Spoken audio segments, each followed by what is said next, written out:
Hello everyone, welcome to coding with master. तो ये हमारी स्टैटिक कोड्स ऐप का लास्ट पार्ट है। तो इसमें हमारा जो स्टेप रहता है वो सिर्फ शेयर का ही है। और लास्ट वीडियो में हमने क्या किया था कि हमने जो हमारी कंस्ट्रेंट लेआउट थी उसे एक बिटमैप को क्रिएट किया था और अपनी मैनिफेस्ट में दो परमिशंस यूज़ की थी, read external storage and right external storage. और मैंने कुछ स्टोरी से रिलेटेड एक छोटा सा ओवरव्यू भी दिया था। अगर आपने वो वीडियो नहीं देखी तो मैं रेफ़र ये करूँगा कि आप पहले काइंडली उस वीडियो को देख लें ताकि आपको समझ लग सके कि स्कोप स्टोरेज है क्या और कब और किन सिनेरियोज में इसको यूज़ करना है, किन एंड्रॉयड वर्जन्स के लिए ये यूज़ होती है और कहाँ पर परमिशंस कंपलसरी हैं और कहाँ पर हम विदाउट परमिशन भी काम चला सकते हैं अपना। मेन एक्टिविटी में चलते हैं और पहले हम अपना जो परमिशन का जो सेटअप है वो कर लेते हैं। तो यहाँ पर मैं करंटली दो वेरिएबल्स ले रहा हूँ बूलियन, जिनका जो जिनका बेसिकली काम यही है कि जब हम रीड करेंगे राइट एक्सटर्नल स्टोरेज यूज़र से मांगेंगे तो इसमें हम वैल्यू को स्टोर करवाएंगे ट्रू या फॉल्स, क्या इधर हमारी जो परमिशन है वो एक्सेप्ट हो भी गई है कि नहीं। तो वो हम ये सिर्फ ट्रैकिंग के लिए हम ये ले रहे हैं कि ये दो वेरिएबल्स लेंगे बूलियन टाइप के जो ट्रैक करेंगे रन टाइम पे कि हमारी जो परमिशन है वो ग्रांट हो भी गई है कि नहीं। तो एक का मैं नाम दे देता हूँ रीड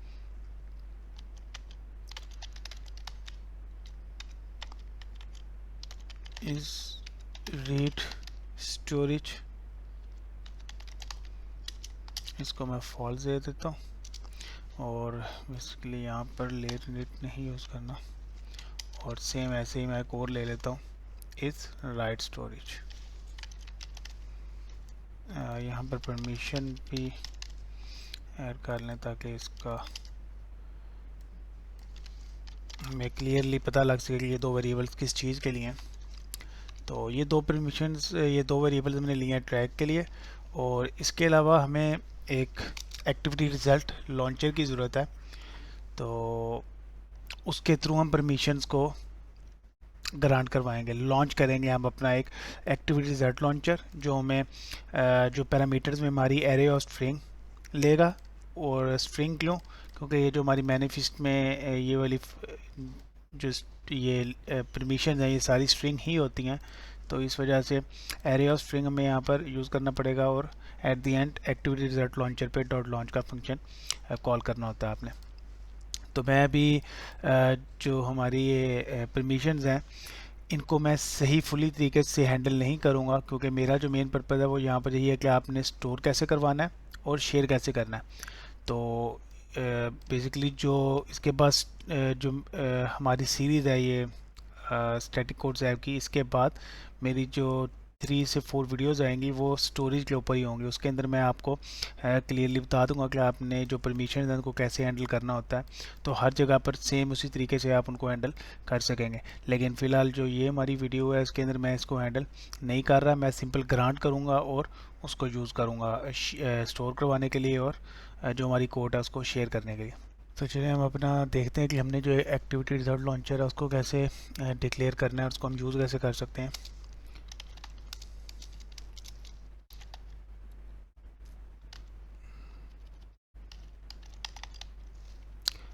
जो कि हमारा ये है और इसका मैं नाम दे देता हूँ एक्टिविटी रिजल्ट परमिशन लॉन्चर। और यहाँ पर बेसिकली हमें आगे टाइप बतानी है। तो हम क्या लेना चाह रहे हैं, array of type string. Array क्यों? क्योंकि हम मल्टीपल परमिशंस ग्रांट करेंगे यहाँ पे, क्योंकि हमारे पास दो परमिशन हैं रीड एंड राइट की, तो हमें दोनों ग्रांट करनी है। तो इस वजह से यहाँ पर एरे ऑफ टाइप स्ट्रिंग। अगर एक परमिशन है तो आप यहाँ पर सिंपली स्ट्रिंग ले सकते हैं। क्योंकि हमारी मल्टीपल परमिशन है तो इसलिए मैं यहाँ पे एरे ऑफ स्ट्रिंग ले रहा हूँ। तो सिंपली मैं अब यहाँ पे करूँगा क्या कि एक फंक्शन क्रिएट करूँगा जिसमें मैं अपना जो परमिशन से रिलेटेड कोड है उसको राइट डाउन करूँगा। तो चलें यहाँ पर एक फंक्शन क्रिएट कर लेते हैं। इस फंक्शन का मैं नाम दे देता हूँ अपडेट एंड चेक परमिशंस। आप कुछ भी दे सकते हैं। तो बेसिकली इस फंक्शन के अंदर होगा क्या, सबसे पहले हमें ये चेक करना है क्या जो हमारी परमिशन है वो ऑलरेडी ग्रांटेड है कि नहीं। तो उसके लिए हम क्या करेंगे, यहाँ पर एक और वेरिएबल लेंगे हैज़, पहले मैं रीड के लिए कर लेता हूँ, has read permission is equal to, इसके लिए जो यूज़ होता है वो है context compact dot check self permission method. तो इसका जो पहला पैरामीटर है वो होता है कॉन्टेक्स्ट, जो कि हमारे केस में दिस है, एंड सेकंड पैरामीटर परमिशन। तो ये हमारी परमिशन है स्ट्रिंग के अंदर, आपने यहाँ पर प्रोवाइड करनी होती है। तो मैं इसको यहाँ से कॉपी कर लेता हूँ, हम वहाँ पे खुद भी टाइप कर सकते हैं। अगर खुद यहाँ पे अगर आपने पेस्ट करनी है तो वो स्ट्रिंग पेस्ट कर लें कि देखिए स्ट्रिंग परमिशन है, लेकिन आप मैनिफेस्ट से भी गेट कर सकते हैं इस तरीके से, मैनिफेस्ट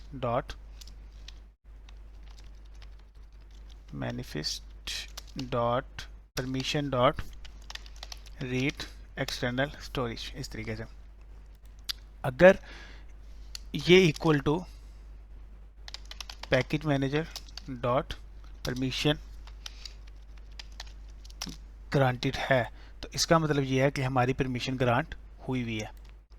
अगर इसका result equal to permission granted है तो इसका मतलब क्या है कि हमारे पास यहाँ पे ट्रू आ रहा होगा, एल्स फॉल्स। सेम मैं राइट के लिए भी ये स्टेप कर लेता हूँ। यहाँ पर आ जाएगा राइट एक्सटर्नल स्टोरेज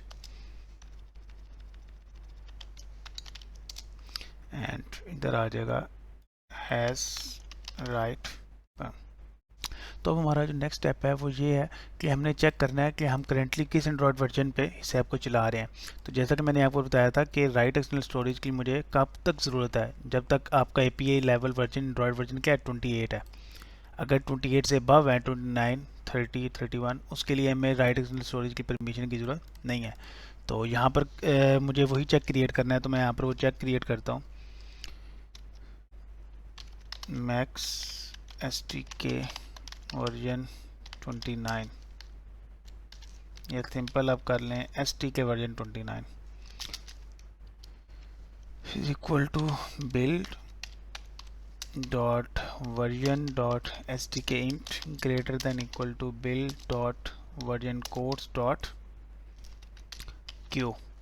तो बेसिकली हमारा जो क्यू है, अगर मैं देखिए कंट्रोल प्रेस करूँ तो ये 29 है, इसका जो API लेवल क्या है 29। तो हमारी जो राइट एक्सटर्नल स्टोरेज है वो 29 और 29 से अबव जितने भी एंड्रॉयड API लेवल वर्जन हैं उनके लिए इसकी ज़रूरत नहीं होती।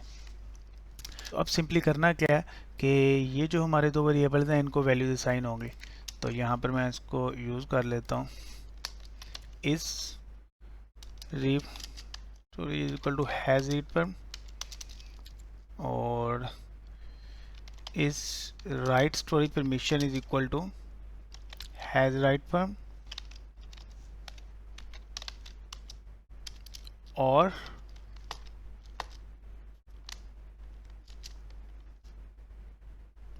STK version 29।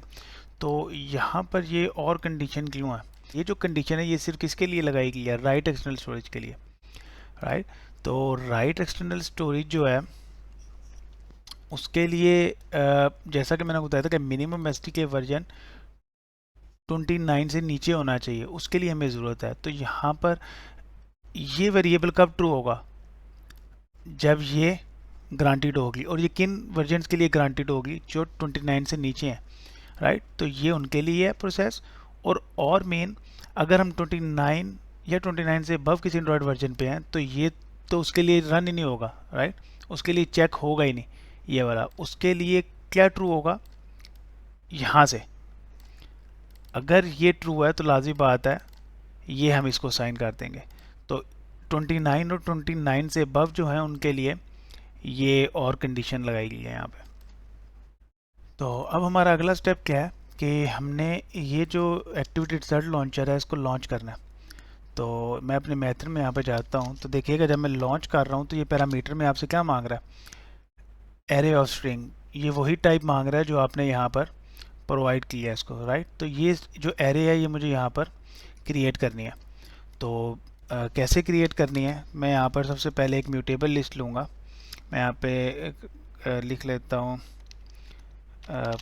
Permissions array is equal to mutable list of, right, और म्यूटेबल लिस्ट की टाइप का स्ट्रिंग।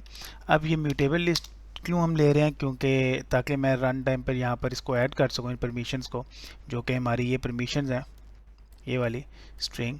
तो सबसे पहले मुझे चेक करना है कि हमारी परमिशन ग्रांट हुई है कि नहीं। मतलब इस लिस्ट में वो उन हमने जो हमारी परमिशन है उनको ऐड करना है जो ग्रांटेड नहीं है और जिनको हम ग्रांट करना चाह रहे हैं। ठीक है, तो मैं यहाँ पे चेक कर लूँगा if is read external storage, यहाँ पे नेगेशन ऑपरेटर, मतलब क्या है कि अगर ये ग्रांटेड नहीं है तब इसको क्या करो, परमिशंस एरे डॉट ऐड, और ये जो हमारी परमिशन है उसको ऐड कर दो। इसको कॉपी करो, यहाँ पे पेस्ट करो, फिर same check right external storage के ऊपर भी लगेगा। क्या चेक करेंगे कि अगर ये ग्रांटेड नहीं है तब क्या करो, इसको ग्रांट करो, राइट। और फिर ये जो एरे है ये मैं यहाँ पे पास करूँगा। लेकिन अगर आप नोटिस करें तो ये पैरामीटर में क्या मांग रहा था, एरे, और ये क्या म्यूटेबल लिस्ट है, तो यहाँ पर मुझे टाइप्ड एरे में इसको कन्वर्ट करना पड़ेगा टू टाइप्ड एरे, इस तरीके से। अदरवाइज आप ये जो म्यूटेबल लिस्ट है उसको यहाँ पर पास नहीं कर सकते डायरेक्टली। और हमारे पास ये सिचुएशन भी हो सकती है कि हमारी ये लिस्ट एम्प्टी हो। मेन कब एम्प्टी होगी, जब हमारी ये दोनों परमिशंस ट्रू होंगी, तो उस केस में हमें ये लॉन्च यूज़ करने की ज़रूरत नहीं है। तो मैं यहाँ पर क्या करूँगा, एक चेक लगा लेता हूँ, if permissions array dot is empty, right. तो मैं यहाँ पर नेगेशन साइन लगा लेता हूँ। इसका मतलब क्या है कि हमारी परमिशंस एरे में एटलीस्ट एक परमिशन है जिसको हम रन टाइम पे यूज़र से पूछना चाह रहे हैं, यूज़र से रन टाइम पे परमिशन हम आस्क कर रहे हैं बोली। तो ये चेक हमारा उस पर्पज़ के लिए है कि एटलीस्ट एक परमिशन होगी तब हम इसको लॉन्च कर रहे हैं, अदरवाइज़ हमें इसको लॉन्च करने की ज़रूरत नहीं है। और ये चेक हम ऐसे भी लगा सकते हैं कि अगर मैं नेगेशन साइन यूज़ नहीं करना चाह रहा तो मैं सिंपल यहाँ पे लिख देता हूँ if permission array is not empty. अगर ये एम्प्टी नहीं है, मतलब एटलीस्ट इसके अंदर एक परमिशन यहाँ पर ऐड हुई है, इन दोनों में से कोई एक इफ़ चली है, तब इसको लॉन्च करो, एल्स हमें लॉन्च करने की ज़रूरत नहीं है। तो अब अगर मैं यहाँ पर स्टोरी का कोड लिखना स्टार्ट करूँ तो मुझे सबसे पहले चेक लगाना पड़ेगा कि हमारा जो वर्जन है एपीआई का, क्या वो जो हमारा एंड्रॉयड वर्जन क्लू है या क्लू से अबव है। तो मोस्टली जहाँ पर भी ये चेक्स आ रहे होते हैं, आपने देखा होगा हमें बार बार इफ़ेल्स लगानी पड़ती है। तो मैं चाह रहा हूँ कि मुझे बार बार इफ़ेल्स ना लगानी पड़े, क्योंकि इस तरह के जो केसेस हैं, यूज़ केसेस हैं मोस्टली, जिसके अंदर आप स्टोर करवा रहे हैं, रीड करवा रहे होते हैं, गैलरी सेस कर रहे होते हैं, वहाँ पर मोस्टली इस तरह की परमिशन की ज़रूरत हमें पड़ जाती है। तो मैं क्या करता हूँ, बजाय इसके कि मैं यहाँ पर बार बार इफ़ेल्स लगाऊँ, मैं एक यहाँ पर इनलाइन फंक्शन क्रिएट कर लेता हूँ। ठीक है, तो मैं यहाँ पर एक फ़ाइल क्रिएट करता हूँ जिसका नाम है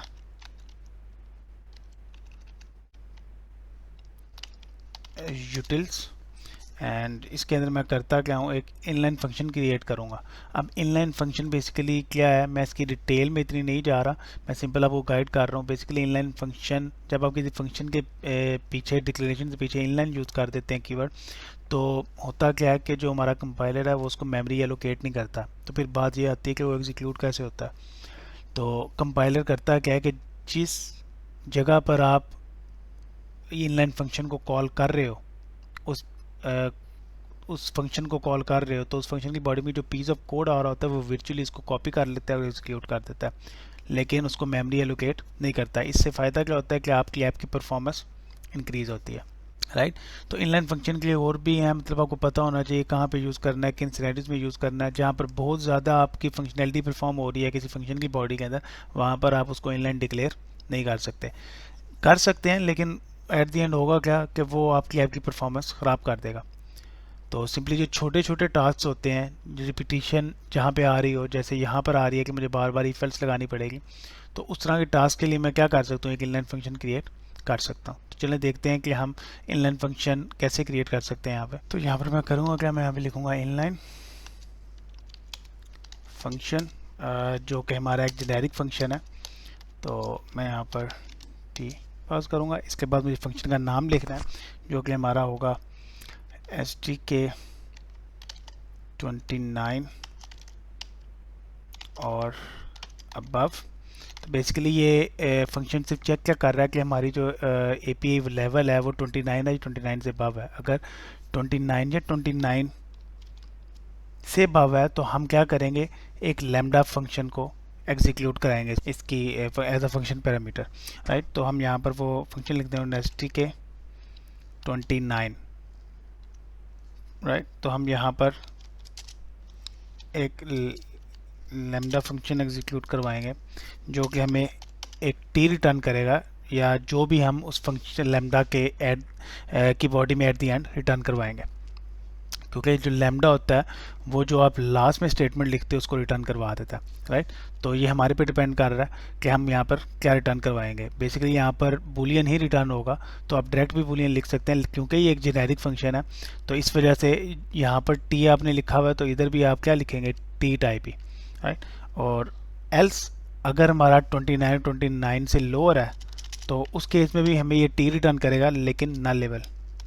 और यहाँ पर हम इस तरीके से इस फंक्शन को क्रिएट करेंगे। तो अब मैं यहाँ पे करूँगा क्या, मैं यहाँ पर एक इफ स्टेटमेंट लगाऊंगा। मैं सिंपली यहाँ पे रिटर्न करवा देता हूँ, इफ स्टेटमेंट यूज़ करूँगा। कैसे कि अगर हमारा build dot version dot stk int is greater than equal to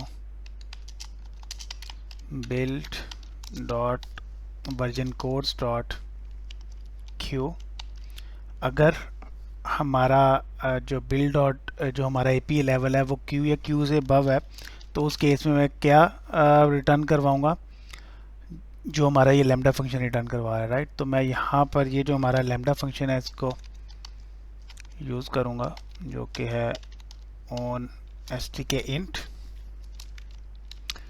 else मैं नल रिटर्न करवाऊंगा जैसे हमने यहाँ पर डिफाइन किया गया है। तो ये बेसिकली फंक्शन करके चेक कर रहा है कि हमारा जो API लेवल है 29 है, 29 से अबव है। तो ये फंक्शन वर्क कैसे करेगा कि अगर हमारा API लेवल 29 से अबव है तो ये जो लैम्डा फंक्शन हमने इसमें लिया हुआ है इसको हम एग्जीक्यूट करेंगे और ये हमें जो टाइप है हमारी यहाँ पर रिटर्न करवा देगा, जो कि हमारे केस में ट्रू आ रही होगी। अगर ये 29 या 29 से लोअर है तो उस केस में हमारा ये टी रिटर्न होगा जो कि नल लेबल है, इसलिए मैंने यहाँ पे नल रिटर्न किया। तो रन टाइम पे मैं इसको चेक कर सकूँगा कि अगर तो नल आ रहा है इसका मतलब क्या है कि हम लोअर वर्जन पे हैं, और अगर नल नहीं आ रहा, ये लैम्डा फंक्शन हमें कोई रिजल्ट दे रहा है, तो उसका क्या मतलब है कि हम 29 और 29 से अबव हैं। तो चलें इस फंक्शन को हम अपने कोड में एग्जीक्यूट करते हैं, कोड में चेक करते हैं कि हम इसको कैसे राइट डाउन कर सकते हैं। तो अब हम यहाँ पे क्या करेंगे, हमने अपना ये जो फंक्शन क्रिएट कर लिया हुआ है जो मिनिमम stk वर्जन चेक कर रहा है हमारा, हम यहाँ पर जो हमारी मीडिया स्टोरेज है उसको हम यूज़ करेंगे। तो बेसिकली मीडिया स्टोर है क्या, एंड एक बहुत बड़ी बिग डेटाबेस है जो कि एंड्रॉयड में इंट्रोड्यूस कराई गई थी। मतलब किसी भी टाइप की आप फाइल को स्टोर करवा सकते हैं, रीड करवा सकते हैं, राइट करवा सकते हैं। तो बेसिकली ये वर्क कैसे करता है कि हमें एक कलेक्शन क्रिएट करनी पड़ती है। वो कलेक्शन बेसिकली है क्या, एक यूरी है, URI, राइट। यूरी बेसिकली होता क्या है कि आपका एड्रेस कि आपके डाटा ने एट द एंड जाके स्टोर कहाँ पे होना है, राइट। तो ये डिफ़र करती है डिफरेंट एंड्रॉयड वर्जन्स पे। 28 एंड बिलो ये यूरी किसी और टाइप की होगी, 29 एंड 29 से अबव URI की टाइप और होती है। तो अब क्योंकि ये चेक्स बहुत ज़्यादा हमें बार बार लगाने पड़ते हैं, इसकी वजह से ही मैंने ये इनलाइन फंक्शन यहाँ पे क्रिएट किया था कि हमें बार बार इनको यूज़ ना करना पड़े। तो मैं यहाँ पर क्या करूँगा, एक कलेक्शन क्रिएट करूँगा, val collection is equal to, यहाँ पर वो जो हमने इनलाइन फंक्शन अपना क्रिएट किया था जो कि हमारे केस में क्या था, stk 29 और अबव, मैं इसको कॉल करूँगा इस तरीके से। और यहाँ पर हमें क्या था कि हमें 29 और 29 से अबव वाला जो कोड है वो यहाँ पे एग्जीक्यूट करना है। एल्स अगर ये नल रिटर्न करवा रहा है मेन यहाँ पे, तो वो कंटेंट जो यूरी मैं आपको बता रहा हूँ मुझे यहाँ रिटर्न करवानी पड़ेगी। 29 एंड 29 से अबव वालों के लिए मैं इसको यहाँ पर एग्जीक्यूट कराऊंगा उसको, और 29 और 28 से जो बिलो हैं उनके लिए मैं वो कंटेंट यूरी यहाँ पर क्रिएट करूँगा, राइट। तो वो कैसे क्रिएट करेंगे, मीडिया स्टोर डॉट इमेजेस। अब यहाँ पर सिर्फ इमेजेस नहीं है, अगर हम यहाँ पर नोटिस करें, क्योंकि मैं इमेज स्टोर करवा रहा हूँ तो मैं इमेज ले रहा हूँ, तो अब यहाँ पर वीडियोस वगैरह भी अगर आप स्टोर करवा रहे हैं तो वीडियो यूज़ होगी। तो मैं यहाँ पर इमेजेस से डील करूँ तो images dot media dot gate content Yuri. तो यहाँ पर बेसिकली जो 29 एंड 29 से अबव है वो प्राइमरी वॉल्यूम यूज़ होता है। तो मैं यहाँ पर media store dot volume external primary, इस तरीके से। अब ये जो कलेक्शन है ये किसके लिए जनरेट होगी, 29 से अबव के लिए, और मुझे बिलो के लिए भी करानी है, 28 से बिलो के लिए। तो उसके लिए मैं यहाँ पर क्या करूँगा, media store dot images dot media dot external content Yuri, right. तो इस तरीके से आप इसको क्रिएट करते हैं इस यूरी को। यूरी बेसिकली है क्या, आपका एक एड्रेस है जहाँ पर आपकी इमेज ने जाके स्टोर होना है। तो अब बेसिकली मुझे मेटा डाटा बताना है अपनी इमेज का, कि आपकी इमेज का मेटा डाटा क्या है जो कि डेटाबेस में स्टोर होगा, क्योंकि आपकी इमेज डायरेक्टली स्टोर नहीं हो रही। पहले यूरी क्रिएट होगी, यूरी पर आपका वो मेटा डाटा स्टोर होगा, फिर एट द एंड आप क्या करेंगे, उस जो यूरी है उसके ऊपर उस बिट में आपको स्टोर करवाएंगे।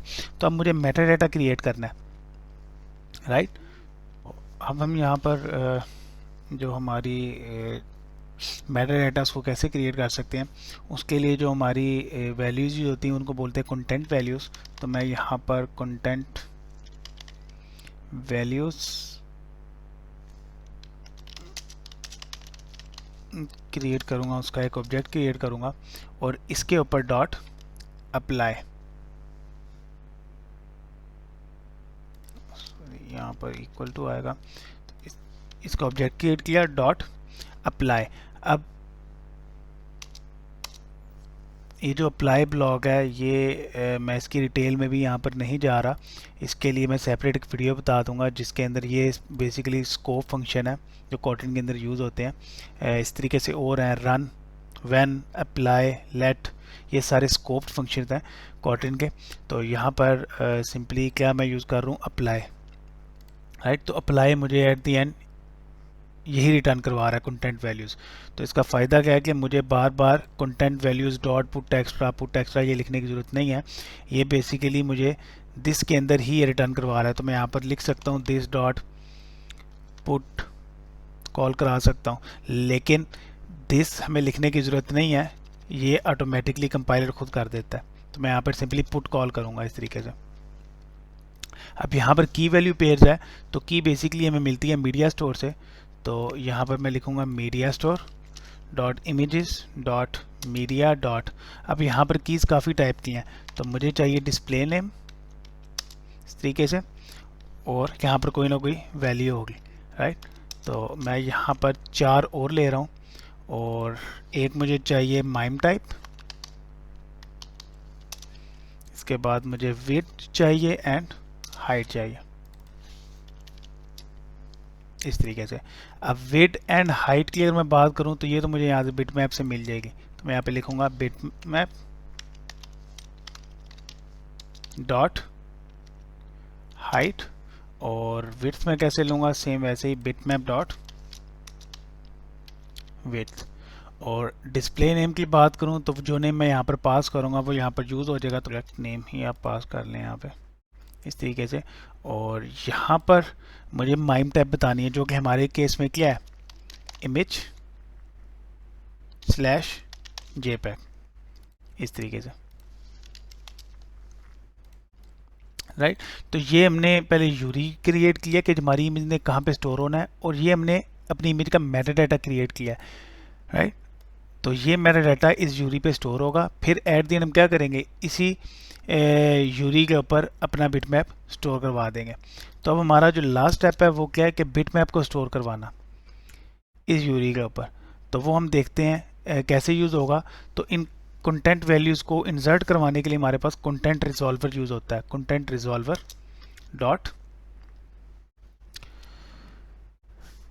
अगर मैं यहाँ पर देखूँ तो यहाँ पर बहुत सारे मेथड्स हैं, डिलीट ओपन, क्योंकि कंटेंट रिजॉल्वर अगर आप डिलीट करा रहे हैं तब भी यूज़ होगा, अगर आप मीडिया स्टोर के अंदर कोई इंसर्शन करवा रहे हैं तब भी यूज़ कंटेंट रिजॉल्वर होगा, कोई क्यूरी कर रहे हैं तब भी कंटेंट रिजॉल्वर होगा। मतलब मीडिया स्टोर जो हमारी बहुत बड़ी एक डेटाबेस है एंड्रॉयड में, उसकी उस पर हमने कोई क्यूरी करनी है, इंसर्ट करना है, डिलीट करना है, तो हमारे लिए कंटेंट रिजॉल्वर ही ये काम करता है। तो कंटेंट रिजॉल्वर का एक मेथड होगा इंसर्ट का, तो सिंपली हम यहाँ पर उसको कॉल करेंगे।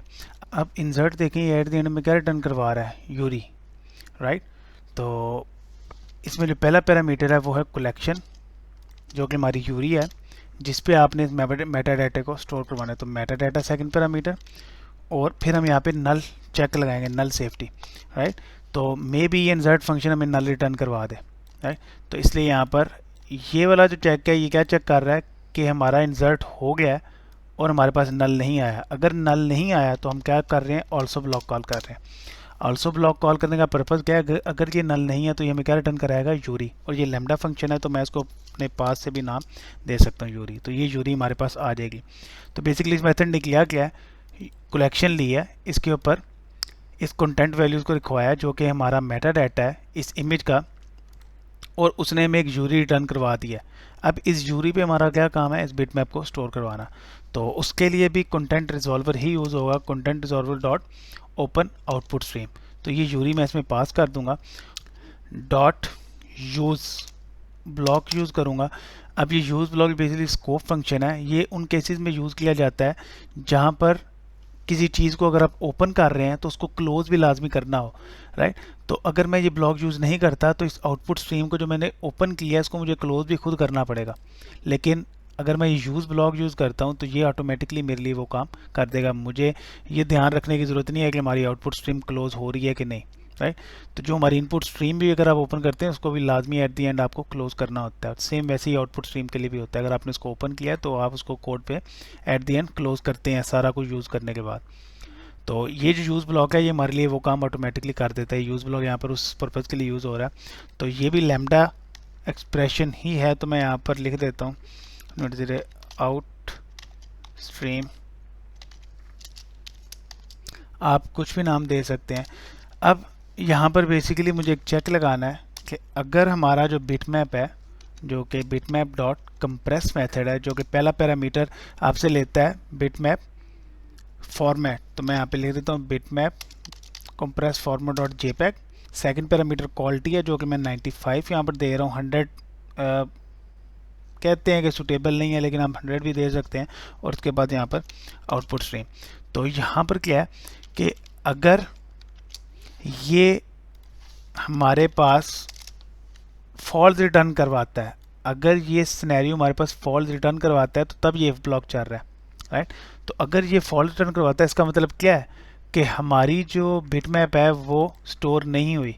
तो मैं करूँगा क्या कि अगर ये इमेज स्टोर नहीं हुई, मतलब इसका जो कंप्रेस का रिजल्ट है वो फॉल्स आ रहा है, इसका मतलब क्या है कि हमारी बिटमैप स्टोर नहीं हुई। तो उस केस में मैं एक एक्सेप्शन थ्रो कर दूंगा जो कि हमारी क्या होगी, आईओ एक्सेप्शन।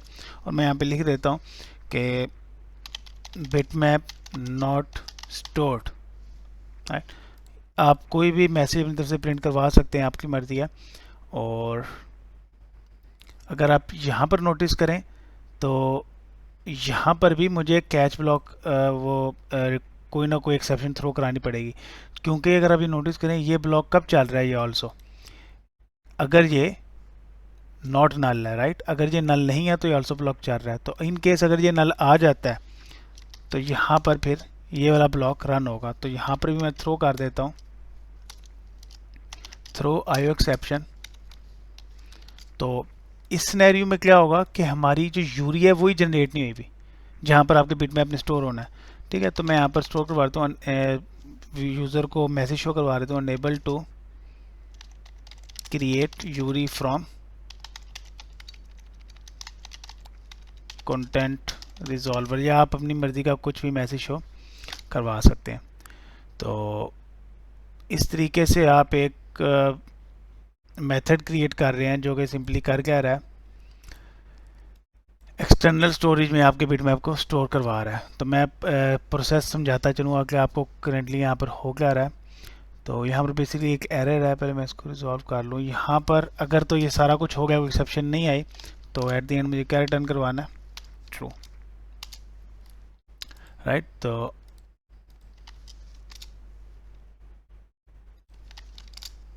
इस तरीके से यहाँ पर, राइट। तो अब ये एक मेथड है जो कि क्या स्टोर करवा रही है, हमारी बिटमैप, जो कि पैरामीटर में मैं क्या पास कर रहा हूँ, नेम एंड बिटमैप। बिटमैप कौन था, जो कि हमने कंस्ट्रेंट लेआउट से जनरेट किया था। तो सबसे पहले हमें मीडिया स्टोर में स्टोर करवाना था इसको। मीडिया स्टोर में पहले आपको क्या बनानी पड़ती है, यूरी।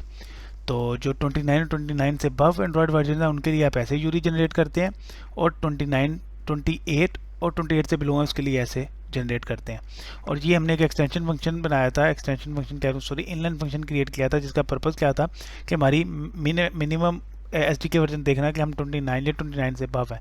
अगर 29 या 29 से अबव है तो हम इस लैम्डा फंक्शन को एग्जीक्यूट कर रहे हैं, जो कि हमें एट दी एंड एक ट्री रिटर्न करवा रहा है, जो कि हमारे केस में ट्रू या फॉल्स ही होगा।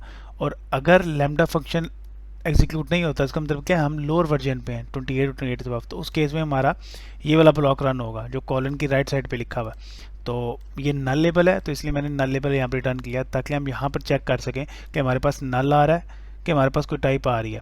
तो ये वाला जो केस है ये बेसिकली क्या है कि अगर ये ब्लॉक नल है, ये क्वेश्चन मार्क ये चेक कर रहा है, अगर ये ब्लॉक नल है मतलब हमने नल कब रिटर्न करवाया, जब हम 28 या 28 से लोअर है, तो हमारा ये वाला केस यहाँ पर रन होगा। और इसके बाद हमें कंटेंट वैल्यूज़ क्रिएट करनी पड़ती है। कंटेंट वैल्यूज़ बेसिकली क्या है, आपकी इमेज का मेटा डाटा।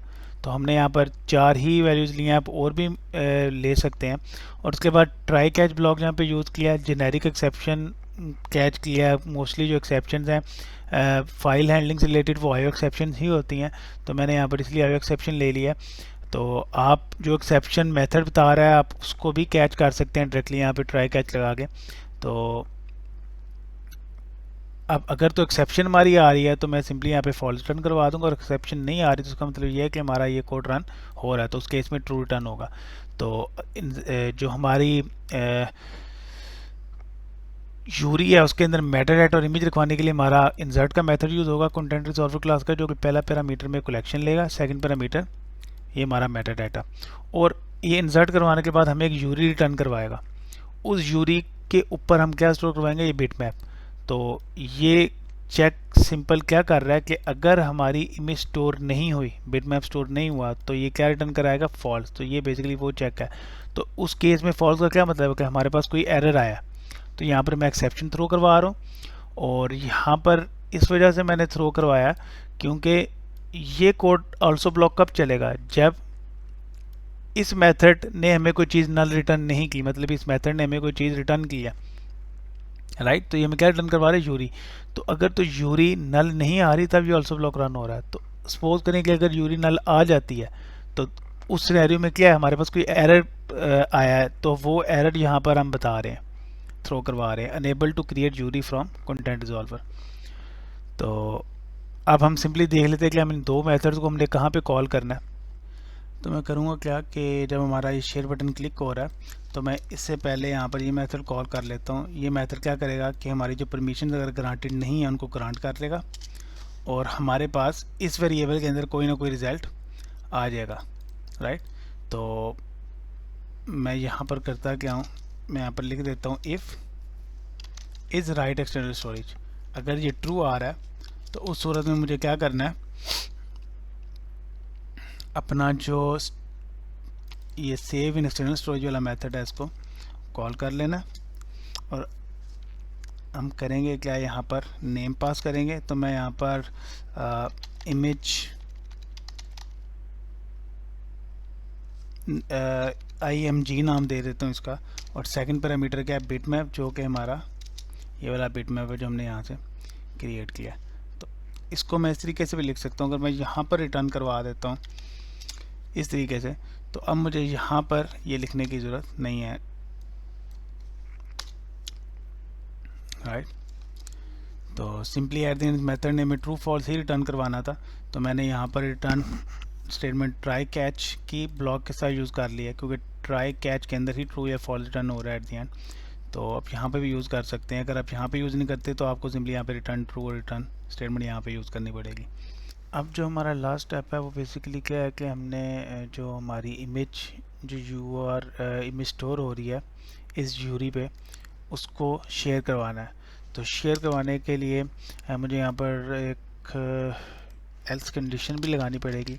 हम नोटिस करें तो ये थ्रो कब होगी, जब हमारा ये जो कंप्रेस मेथड है इसने कुछ फॉल्स रिटर्न किया, राइट। और अगर ये ट्रू रिटर्न करता है इसका मतलब ये है कि हमारी इस यूरी के अंदर हमारा स्टोर हो चुका है डाटा, हमारी इमेज स्टोर हो चुकी है। तो मैं यहाँ पे करूँगा क्या, इस यूरी को पास करूँगा इंटेंट के अंदर, राइट। तो मैं यहाँ पर यूज़ करूँगा इंटेंट।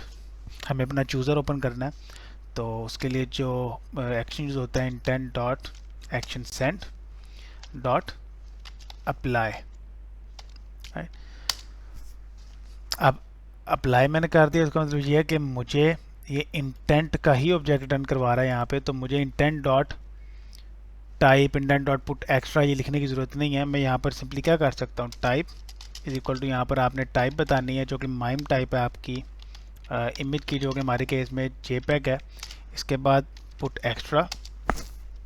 तो अगर आप इमेजेस शेयर कर रहे हैं तो उसके लिए जो हमारे पास एक्स्ट्रा यूज़ होता है वो है इंटेंट डॉट एक्स्ट्रा स्ट्रीम, और यहाँ पर आपने यूरी पास करनी होती है जिसको आप शेयर कर रहे हैं। तो हमारे केस में ये यूरी है।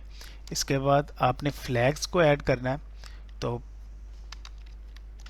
ऐड फ्लैग्स, ये फ्लैग्स ऐड करने ज़रूरी हैं।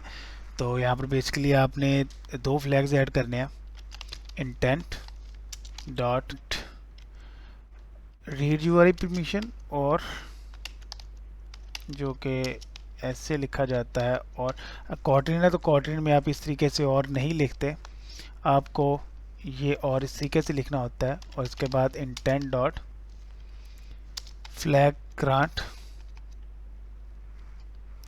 राइट यूआरएल परमिशन, इस तरीके से। अब हमारा ये इंटेंट तैयार हो चुका है। तो अब मुझे क्या करना है, इसके ऊपर इस चूज़र को ओपन करवाना है, राइट। तो मैं क्या करूँगा, स्टार्ट एक्टिविटी कॉल करूँगा, और ये जो हमने इंटेंट यूज़ किया यहाँ पर इसको मैं एक्सप्लोर करवा लेता हूँ इंटेंट के अंदर भी। Val intent is equal to this. तो ये इंटेंट मैं यहाँ पर पास करूँगा जो कि इंटेंट डॉट क्रिएट चूज़र, जो कि पहला पैरामीटर इंटेंट हो गया। सेकंड पैरामीटर टाइटल, जो कि आप इस चूज़र का देना चाहते हैं। मैं यहाँ पर लिख देता हूँ शेयर, आप अपनी मर्जी का कुछ भी दे सकते हैं। तो यहाँ पर बेसिकली हो क्या रहा है, मैंने एक इंटेंट चलाया जिसका जो टाइप है वो एक्शन सेंड है, जिसकी जो कैटेगरी है वो एक्शन सेंड है। टाइप क्या है, इमेज जेपैग, जो कि आपकी यहाँ पर माइम टाइप है। जो बेसिकली आपकी जितनी भी इमेजेस हैं वो ऐसे ही आप शेयर करते हैं डिफरेंट प्लेटफॉर्म्स के ऊपर।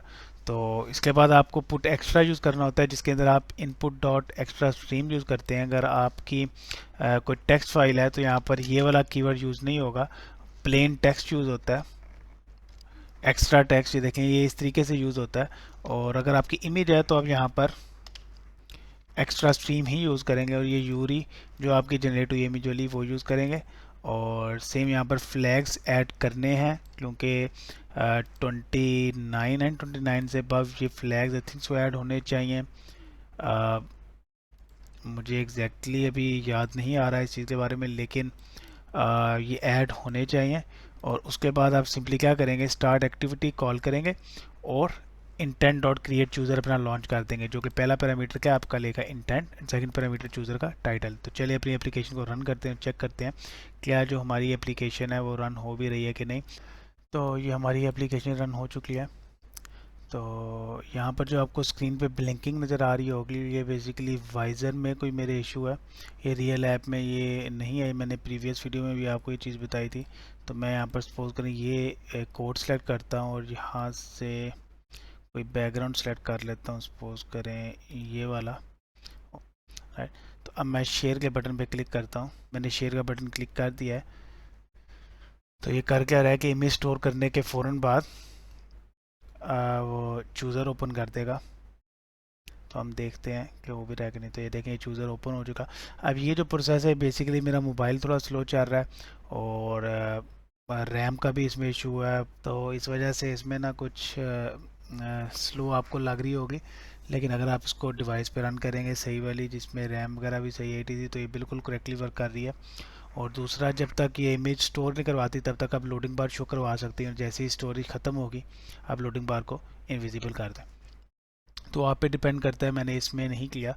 तो मैं सिंपली देखिए, अगर मैं जीमेल पे क्लिक करता हूँ तो ये जो इमेज यहाँ पर जनरेट हुई है वो जीमेल पे शेयर हो जाएगी। तो ये देखें यहाँ पर ये इमेज आ चुकी है नीचे, मैं इसको ओके कर दूँ। तो ये इमेज है जो जनरेट हुई है, और किसको सेंड करनी है, सपोज करें मैं अपनी जीमेल पर ही सेंड कर लेता हूँ। तो मैं यहाँ पर टाइप कर देता हूँ। क्या, या बेशक आप खुद चेक कर लीजिएगा इसको चला के। तो ये रन कर रही है ऐप। इसी तरीके से आप कोई और इमेज सपोज करें जनरेट करते हैं तो आप वो भी ऐसे ही कर सकते हैं। आप शेयर पे क्लिक करके देख लीजिएगा, इमेज जनरेट हो गया तो उसका मतलब ये है कि सेंड भी हो रही होगी। तो आप सेंड वगैरह खुद करके देख लीजिएगा, क्योंकि मेरे पास थोड़ा स्लो चल रहा है तो मेरे लिए टेस्टिंग मुश्किल हो रही है इस टाइम यहाँ पे। के साथ हमारी ये जो सीरीज़ है जो स्टैटिक कोड्स ऐप की, ये कंप्लीट हो चुकी है। तो इसमें ये जो हमारे पास ये जो स्टोरेज वाला सेक्शन है, मेरी ये जो आर्किटेक्चर कंपोनेंट्स की सीरीज़ है, मैं इसको पॉज कर रहा हूँ 3 से 4 लेक्चर्स के लिए। जो हमारे नेक्स्ट 3 से 4 लेक्चर्स हैं वो स्टोरेज के ऊपर होंगे, और उसमें मैं स्टोरेज से रिलेटेड आपको हर चीज़ एक्सप्लेन कर दूंगा। ये स्कोप स्टोरेज में तो आप ऐसे ही डाटा स्टोर करेंगे जैसे मैंने अभी किया। तो उसमें हम क्या करेंगे, क्या स्कोप स्टोरेज से रीड भी करेंगे और अपनी ऐप के अंदर शो भी करवाएंगे।